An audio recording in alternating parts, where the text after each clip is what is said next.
শুরুতেই থাকছে মানুষের ভোটের অধিকার ফিরিয়ে দিতে দ্রুত নির্বাচনের প্রয়োজন বলছে বিএনপি নেতা মির্জা আব্বাস। এবারে জানিয়ে দিব বিজয় দিবস নিয়ে মোদির পোস্ট, এবার তীব্র প্রতিবাদ জানালো আসিফ নজরুল। আরও জানাবো 2025 সালের শেষ থেকে 2026-এর প্রথমার্ধের মধ্যে নির্বাচন হতে পারে জানালো ডক্টর ইউনূস। এদিকে সোনারগাঁয়ে বিএনপির দু গ্রুপের রক্তক্ষয়ী সংঘর্ষ, আহত অন্তত 15। জানিয়ে দিব অতীতের মতো এই বিজয়কে ব্যর্থ হতে দেওয়া যাবে না বলছে এবি পার্টি। সব শেষে জানিয়ে দিব বিজয় দিবসে মোদির পোস্টে নেই বাংলাদেশের নাম। শুনছিলেন হাতে পাওয়া গুরুত্বপূর্ণ আপডেট সংবাদের শিরোনাম, এবারে বিস্তারিত। তবে তার আগে অনুরোধ রইল ভিডিওটিতে একটি লাইক দিন এবং কমেন্ট করে জানিয়ে দিন ভিডিও সম্পর্কে আপনার মূল্যবান মতামত। আরও জানিয়ে দিন ভিডিওটি কোথা থেকে দেখছেন বা কোন জেলা থেকে দেখছেন। মানুষের ভোটের অধিকার ফিরিয়ে দিতে দ্রুত নির্বাচন প্রয়োজন বলছে বিএনপি নেতা মির্জা আব্বাস। প্রধান উপদেষ্টা ডক্টর মুহাম্মদ ইউনূস নির্বাচনের সময় সম্পর্কে একটা ধারণা দিয়ে যে ভাষণ দিয়েছেন সেটাকে স্বাগত জানিয়েছে বিএনপির স্থায়ী কমিটির সদস্য মির্জা আব্বাস। তিনি বলেছেন মানুষের ভোটের অধিকার ফিরিয়ে দিতে দ্রুত নির্বাচন দেওয়া প্রয়োজন। আজ সোমবার সকালে বিজয় দিবসে রাজধানীর চন্দ্রিমা উদ্যানে সাবেক রাষ্ট্রপতি ও বিএনপির প্রতিষ্ঠাতা জিয়াউর রহমানের মাজারে শ্রদ্ধা নিবেদন শেষে সাংবাদিকদের প্রশ্নের জবাবে তিনি একথা বলেন। এ সময় বিএনপি ও অঙ্গ সংগঠনের নেতাকর্মীরা জিয়াউর রহমানের মাজারে ফুল দিয়ে শ্রদ্ধা নিবেদন করেন। বিএনপি নেতা মির্জা আব্বাস সাংবাদিকদেরকে বলেন, এখানে এত মানুষের উপস্থিতি প্রমাণ করে যে দেশের মানুষ ভোটের অধিকার চান। মানুষের ভোটের অধিকার ফিরিয়ে দিতে দ্রুত নির্বাচন দেওয়া প্রয়োজন, আর জনগণ যৌক্তিক সময়ের মধ্যে নির্বাচন চান। অন্তর্বর্তী সরকারের কাছে প্রত্যাশা অন্তর্বর্তী সরকার দ্রুত সময়ের মধ্যে জনগণের ভোটাধিকার ফিরিয়ে দেবে। এ সময় সেখানে সাংবাদিকদের সঙ্গে কথা বলেন বিএনপির স্থায়ী কমিটির আরেক সদস্য সালাউদ্দিন আহমেদ। তিনি বলেন, প্রধান উপদেষ্টা নির্বাচনের একটি ধারণা দিয়েছেন, কিন্তু বিএনপি ধারণা নয়, নির্বাচনের নির্দিষ্ট রোডম্যাপ চেয়েছে। বিজয় দিবস নিয়ে মোদির পোস্ট, এবার তীব্র প্রতিবাদ আসিফ নজরুলের। মহান বিজয় দিবস নিয়ে ভারতের প্রধানমন্ত্রী নরেন্দ্র মোদির একটি পোস্টের তীব্র প্রতিবাদ জানিয়েছেন অন্তর্বর্তী সরকারের আইন উপদেষ্টা আসিফ নজরুল। আজ সোমবার নিজের ভেরিফাইড ফেসবুকে দেওয়া পোস্টে এ প্রতিবাদ জানান আসিফ নজরুল। এতে তিনি ভারতের প্রধানমন্ত্রী নরেন্দ্র মোদির ফেসবুক পোস্টটির স্ক্রিনশট যুক্ত করেন। আসিফ নজরুল লিখেছেন, তীব্র প্রতিবাদ করছি। 16 ডিসেম্বর 1971 ছিল বাংলাদেশের বিজয়ের দিন। ভারত ছিল এই বিজয়ের মিত্র, এর বেশি কিছু নয়। আজ নিজের ভেরিফাইড ফেসবুকে একটি পোস্ট দিয়েছেন মোদি। এতে তিনি লিখেছেন, আজ বিজয় দিবসে 1971 সালে ভারতের ঐতিহাসিক বিজয়ে অবদান রাখা সাহসী সেনাদের সাহস ও আত্মত্যাগকে আমরা সম্মান জানাই। তাদের নিঃস্বার্থ আত্ম উৎসর্গ ও অটল সংকল্প আমাদের জাতিকে রক্ষা করেছে এবং আমাদের গৌরব এনে দিয়েছে।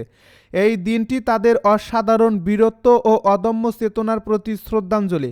তাদের আত্মত্যাগ চিরকাল প্রজন্মের পর প্রজন্মকে অনুপ্রাণিত করবে এবং আমাদের জাতির ইতিহাসে গভীরভাবে গেঁথে থাকবে।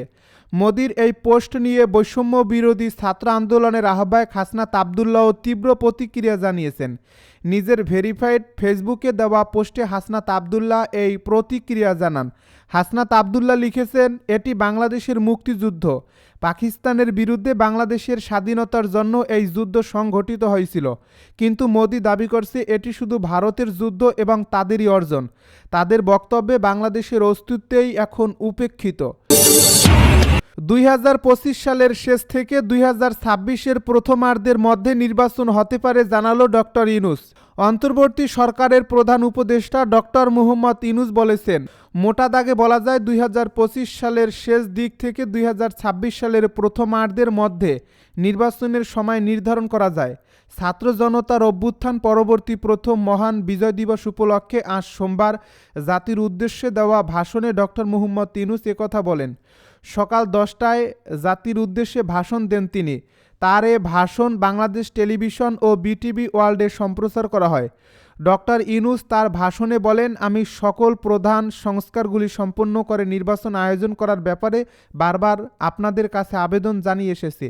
তবে রাজনৈতিক ঐক্যমতের কারণে আমাদেরকে আবার বলছি, যদি অল্প কিছু সংস্কার করে ভোটের তালিকা নির্মূলভাবে তৈরি করার ভিত্তিতে নির্বাচন সম্পন্ন করতে হয়, তাহলে 2025 সালের শেষের দিকে নির্বাচন অনুষ্ঠান হয়তো সম্ভব। আর যদি এর সঙ্গে নির্বাচন প্রক্রিয়া এবং নির্বাচন সংস্কার কমিশনের সুপারিশের পরিপ্রেক্ষিতে এবং জাতীয় ঐক্যমতের ভিত্তিতে প্রত্যাশিত মাত্রার সংস্কার যোগ করি, তাহলে অন্তত আরও 6 মাস অতিরিক্ত সময় লাগতে পারে।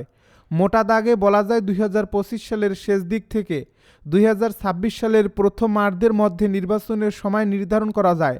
এ ভাষণে ডক্টর মোহাম্মদ ইউনূস নির্বাচন গুম কমিশনের প্রতিবেদন, শ্বেতপত্র, ব্যাংকিং ব্যবস্থা, অর্থ পাচার ঐক্যমত কমিশন গঠন, সংস্কার প্রক্রিয়া সহ বিভিন্ন বিষয় নিয়ে কথা বলেন। নির্বাচনের সময় সম্পর্কে আভাস দেওয়ার পাশাপাশি ভোটারদের নিয়ে আশা প্রকাশ করেন ডক্টর মোহাম্মদ ইউনূস। তিনি বলেন, আমার একান্ত ইচ্ছা এবারের নির্বাচনে প্রথমবারের তরুণ তরুণী ভোটাররা শতকরা 100% কাছাকাছি সংখ্যায় ভোট দিয়ে একটি ঐতিহ্য সৃষ্টি করবে।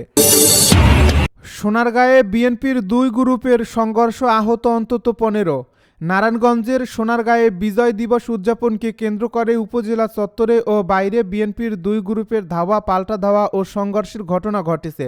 এতে পণ্ডু হয়ে গেছে উপজেলা প্রশাসনের উদ্যোগে আয়োজিত বিজয় মেলা।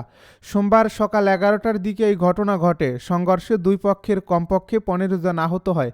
তাদের সোনারগাঁ স্বাস্থ্য কমপ্লেক্স ভর্তি করা হয়েছে। এ ঘটনায় মান্নানের সমর্থক যুবদলের কর্মী রনি নামের একজনের অবস্থা আশঙ্কাজনক হওয়ায় তাকে ঢাকা মেডিকেল কলেজ হাসপাতালে পাঠানো হয়েছে। জানা যায়, সোনারগাঁ থানা বিএনপির সভাপতি আজহারুল ইসলাম মান্নান ও তার সমর্থকরা সকালে উপজেলার উদ্ধরগঞ্জ বাজারের শহীদুল্লাহ প্লাজায় জড়ো হন। মান্নান ও মোশাররফ হোসেনের নেতৃত্বে একটি বিজয় মিছিল নিয়ে তারা উপজেলা চত্বরে প্রবেশ করেন। এ সময় সেখানে আগে থেকে অবস্থান করা সাবেক মন্ত্রী ও সংস্কারপন্থী হিসেবে খ্যাত রেজাউল করিমের সমর্থকদের মিছিল আসলে ধাক্কাধাক্কির এক পর্যায়ে 2 গ্রুপের সংঘর্ষের ঘটনা ঘটে। অতীতের মতো এই বিজয়কে ব্যর্থ হতে দেওয়া যাবে না, জানালো এবি পার্টি। আমার বাংলাদেশ পার্টির সদস্য সচিব মুজিবুর রহমান বলেছেন, 1971 ও 2024-এর রক্তক্ষয়ী সংগ্রামের পথ ধরে যে বিজয় এসেছে তা হলো ফ্যাসিবাদী বৈষম্য ও দেশের শত্রুদের বিরুদ্ধে শোষিত জনতার অবিস্মরণীয় বিজয়। অতীতের মতো এই বিজয়কে ব্যর্থতায় পর্যবসিত করা যাবে না। আজ 16 ডিসেম্বর মহান বিজয় দিবসে সাভারে জাতীয় স্মৃতিসৌধে এ কথা বলেন এবি পার্টির সদস্য সচিব। এবি পার্টির কেন্দ্রীয় প্রচার সম্পাদক আনোয়ার সাদাতের পাঠানো এক সংবাদ বিজ্ঞপ্তিতে তথ্য জানানো হয়। বিজয় দিবসে মোদির পোস্টে নেই বাংলাদেশের নাম। আজ 16 ডিসেম্বর বাঙালি জাতির মহান বিজয় দিবস। 1971 সালের এই দিনে পাক হানাদার বাহিনীর আত্মসমর্পণের মধ্য দিয়ে অর্জিত হয় স্বাধীনতার পূর্ণতা। এ উপলক্ষে প্রতি বছর 16 ডিসেম্বর বিশেষভাবে উদযাপিত হয়। তবে এবারের বিজয় দিবস নিয়ে ভারতের প্রধানমন্ত্রী নরেন্দ্র মোদীর একটি ফেসবুক পোস্ট বিতর্কের সৃষ্টি করেছে। এই পোস্টে তিনি মুক্তিযুদ্ধকে ভারতের যুদ্ধ হিসেবে তুলে ধরেছেন, অথচ পুরো পোস্টে বাংলাদেশের নাম উল্লেখই করেননি তিনি। আজ নিজের ভেরিফাইড ফেসবুকে একটি পোস্ট দিয়েছেন মোদি। এতে তিনি লিখেছেন, আজ বিজয় দিবসে 1971 সালে ভারতের ঐতিহাসিক বিজয়ে অবদান রাখা সাহসী সেনাদের সাহস ও আত্মত্যাগকে আমরা সম্মান জানাই। তাদের নিঃস্বার্থ আত্ম উৎসর্গ ও অটল সংকল্প আমাদের জাতিকে রক্ষা করেছে এবং আমাদের গৌরব এনে দিয়েছে। এই দিনটি তাদের অসাধারণ বীরত্ব ও অদম্য চেতনার প্রতি শ্রদ্ধাঞ্জলি।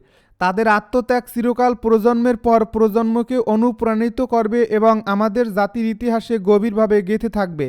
মোদির এই পোস্টের স্ক্রিনশট নিজের ভেরিফাইড ফেসবুকে যুক্ত করে বৈষম্য বিরোধী ছাত্র আন্দোলনের আহ্বায়ক হাসনাত আবদুল্লাহ লিখেছেন, এটি বাংলাদেশের মুক্তিযুদ্ধ। পাকিস্তানের বিরুদ্ধে বাংলাদেশের স্বাধীনতার জন্য এই যুদ্ধ সংগঠিত হয়েছিল, কিন্তু মোদি দাবি করছে এটি শুধু ভারতের যুদ্ধ এবং তাদের অর্জন। তাদের বক্তব্যে বাংলাদেশের অস্তিত্বই উপেক্ষিত। হাসনাত আবদুল্লাহ আরও লিখেছেন, যখন এই স্বাধীনতাকে ভারত নিজেদের অর্জন হিসাবে দাবি করে, তখন আমি একে বাংলাদেশের স্বাধীনতা, সার্বভৌমত্ব এবং অখণ্ডতার প্রতি সরাসরি হুমকি হিসেবে দেখি।